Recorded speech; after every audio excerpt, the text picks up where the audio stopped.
Bonjour les enfants, quand vous allez aller à l'école, vous verrez que partout on vous enseignera que tout est apparu dans le monde par hasard, tout simplement, par des lois de la matière qui, avec un peu de temps, beaucoup de temps même, des milliards d'années, a pu peu à peu évoluer et que le hasard a fait qu'un élément s'est collé avec un autre, puis un autre, puis un autre, et tout d'un coup, dans un monde très organisé, mais tout de même sans vie, est apparu un premier microbe. Un premier microbe qui, par hasard, savait se nourrir. Pourquoi? Parce que tous les microbes ont besoin de se nourrir, sinon ils sont comme nous, ils perdent de l'énergie. Et qui savait se diviser afin de se multiplier.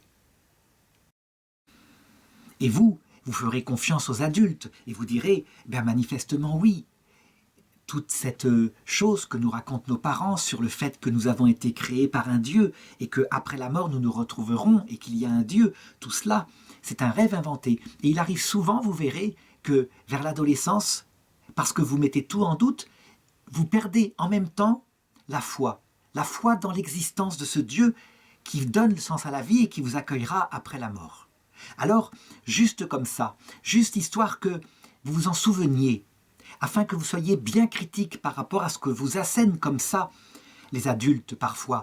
Et ils vont beaucoup trop loin parce que quelquefois ils veulent simplement être libres pour vivre sur terre à la façon qui leur plaise. Demandez-vous simplement ceci.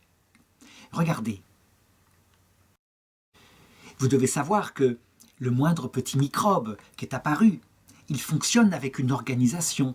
Ça veut dire que ça ressemble un peu à l'ordinateur qui est devant vous ou le téléphone portable. Il y a en lui une espèce de message qui décrit tout son fonctionnement. Et ce message est très précis. Donc, ce que je voudrais que vous fassiez comme exercice, c'est vous demander si, à votre avis, quand vous tapez n'importe quoi sur le clavier de votre ordinateur, et ça pendant des semaines et des semaines, donc vous ne regardez pas, vous tapez n'importe quoi, s'il pourrait arriver que par hasard, le mot hasard, qui a 6 lettres, sorte. En fait, vous pouvez calculer les possibilités et vous verrez que c'est possible. Le mot hasard peut sortir. Donc, si on imagine que votre ordinateur, il y a à peu près 80 touches en comptant les F1, F2, F3, etc., qui ne servent pas à grand-chose, mais qui sont là tout de même, pour que tombe par hasard, à un moment donné, la lettre H en premier, il y a donc une chance sur 80. Puis, juste après, pour que tombe par hasard la lettre A, il y a une chance sur 80. Et vous multipliez comme ça 6 fois. Il y a donc une chance sur 80, multiplié par 80, multiplié par 80, multiplié par 80, multiplié par 80, multiplié par 80 et multiplié par 80. 6 fois. Est-ce que ça, à votre avis, ça pourra arriver? En fait, réfléchissez bien et vous verrez que ce sont des probabilités à peu près semblables à ceux qui jouent au loto et il arrive qu'on gagne.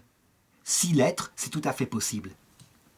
Maintenant, regardez un petit peu ce qu'il en est pour que un petit vivant puisse fonctionner, puisse se nourrir et se reproduire. Il faut qu'il y ait en lui un message, un texte qui le fasse fonctionner et qui est à peu près comparable à ce qui fait fonctionner votre ordinateur. Ça veut dire que ce n'est pas seulement 6 lettres qui programment son fonctionnement. Ce n'est pas seulement 1000, ce n'est pas seulement 10 000, c'est quelques centaines de milliers. Et donc demandez-vous combien de chances y a-t-il pour que si vous tapiez au hasard, et peut-être que des milliards d'hommes tapent pendant des milliards d'années n'importe quoi sur leur ordinateur par hasard, pour que puisse apparaître par hasard un jour ce texte extrêmement précis, qui fait qu'une petite usine chimique, bien plus compliquée que votre ordinateur, fonctionne. Pourquoi? Parce que cette petite usine chimique est capable de se reproduire, donc de faire votre ordinateur toute seule en trouvant sa nourriture dans la nature. Et il faut que ça apparaisse à un moment donné, d'un seul coup. Si ça ne se reproduit pas, si ça ne se nourrit pas, ça ne fonctionne pas.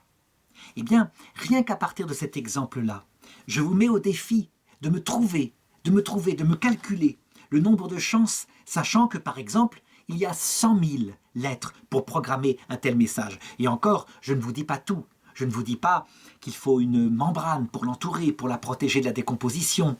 Je ne vous dis pas que, en fait, il n'y a personne pour coller bout à bout ces lettres pour faire un message. Mais peu importe, calculez la probabilité.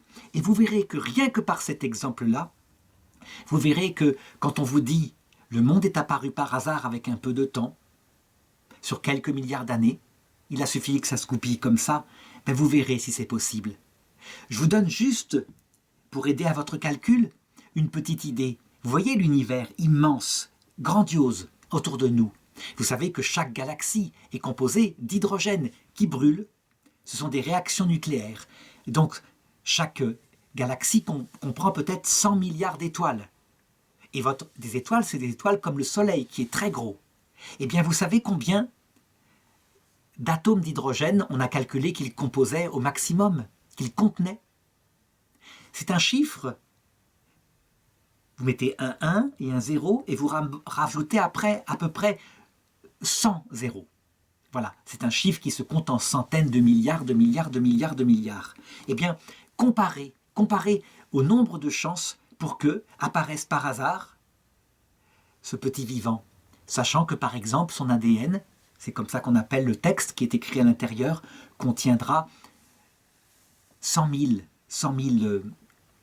lettres pour écrire son message. Vous verrez qu'il y a sur Internet un site dont je vous donne l'adresse maintenant, qui s'appelle vieethasard.free.fr. Vie et hasard, c'est collé en un seul mot, et qui propose une sorte de pari, une sorte de concours pour trouver une solution pour que cette vie soit apparue vraiment par hasard, sans qu'il n'y ait d'intervention d'aucune intelligence qui l'a structurée. Évidemment, si on pense qu'une intelligence a pu intervenir par moment, eh bien tout devient simple. Le texte a simplement été écrit par cette intelligence, qui est aussi source de notre vie et du fait que nous pouvons maintenant réfléchir. Donc, ne perdez pas trop vite la foi, puisque votre raison elle-même montre que quelquefois, les adultes racontent des choses en allant beaucoup trop vite, en étant beaucoup trop sûrs d'eux.